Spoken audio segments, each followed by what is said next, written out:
Hello there, my name is Collins Nanaya Abebese, and you are welcome to Hiscoff TV. In today's lesson, we're going to look at the Nsamankow War of 1824.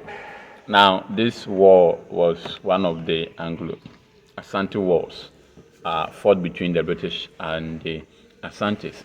Now, the war was fought, it was actually a war between the Asante and the Dintra.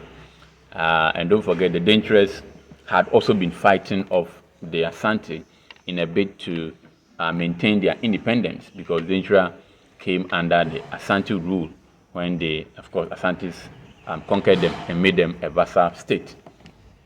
So Dintra had been fighting the Asante, and one of the wars was the Nsamankow War, fought in 1824. At the same point, or at the same period, at the same time, Charles Maccarthy had been appointed by the British governor, of course, by the British monarch, to be a governor of the Gold Coast. And Sir Charles Maccarthy, upon arriving in the Gold Coast, saw that the Asantes were very stubborn. They were very notorious in the sense that they were causing so much disturbance in the whole colony. Sir Charles Maccarthy's responsibility was to ensure that there is peace, so that the people could be governed, or the Gold Coasters could be governed, and as well as trade with the British. However, because of the constant threats from the Asante to, of course, the southern states, it became impossible for peace and also trade to go on, and therefore, of course, Charles Maccarthy needed to do something. And I don't know, of course, what you would have done if you were to be in the shoes of Sir Charles Maccarthy. So he chose the radical one. He chose to join the Dintra to fight the Asantes, and he was probably thinking that the Asantes were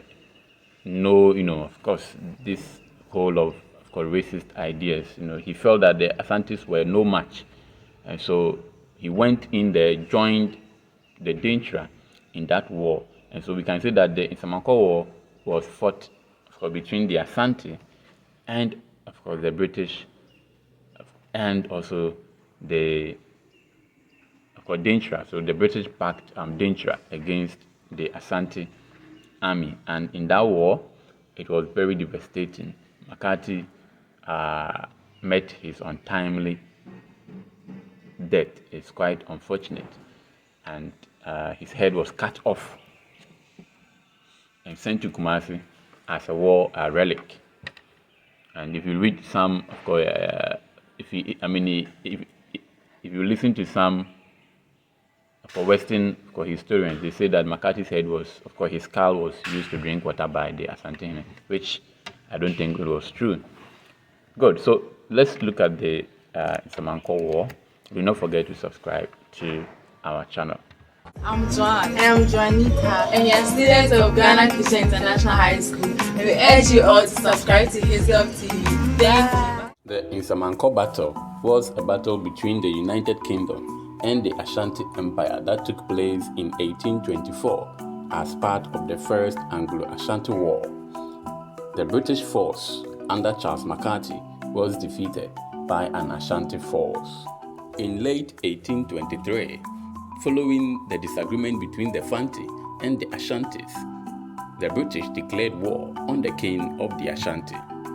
After organizing the defenses of Cape Coast, Charles Maccarthy set out with an expedition of some 80 men of the Royal African Colonial Corps, RACC, 170 men of the Cape Coast Militia, and 240 Fanti tribesmen under their local chiefs. He was accompanied by a captain and an ensign of the 2nd West Indian Regiment as aides-de-camp, a sergeant of the same regiment, and J.T. Williams, his colonial secretary. This was not the only part of his force. 3 other groups of infantry were in the region, one of 600 regulars of the RACC and 3,000 native levies, one of 100 regulars and militias, and 2,000 levies under Major Alexander Gordon, and a third of 300 regulars and militias and 6,000 levies. The plan was for the four groups to converge and then engage the enemy with overwhelming force.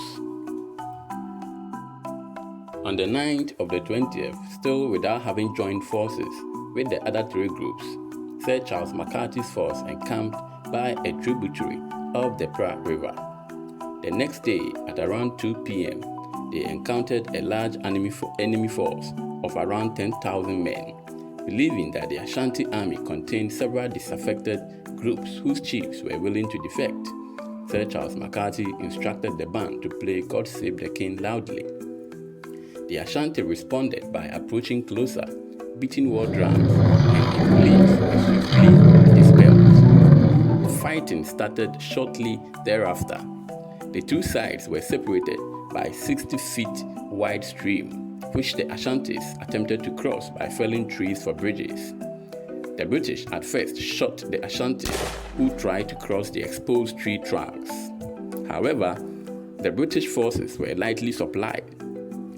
The bearers bringing the gunpowder and ammunition fled after hearing the firing in the distance and encountering deserters struggling back. 4 cases of supplies arrived. The first was opened and the shot inside was distributed, but the other 3 were found to contain only macaroni. As the British ran out of ammunition, the Ashanti advanced across the river. Most of the Fanti militia fled, and the British who stood and fought were overwhelmed in hand-to-hand combat.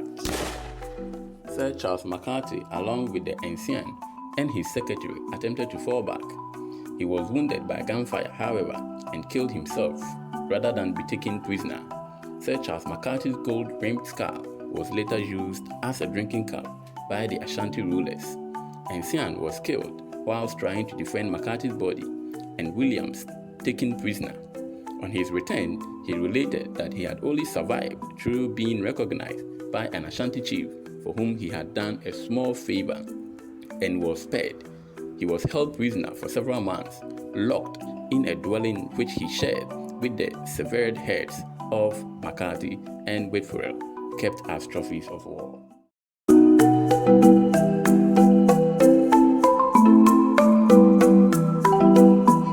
First among equals.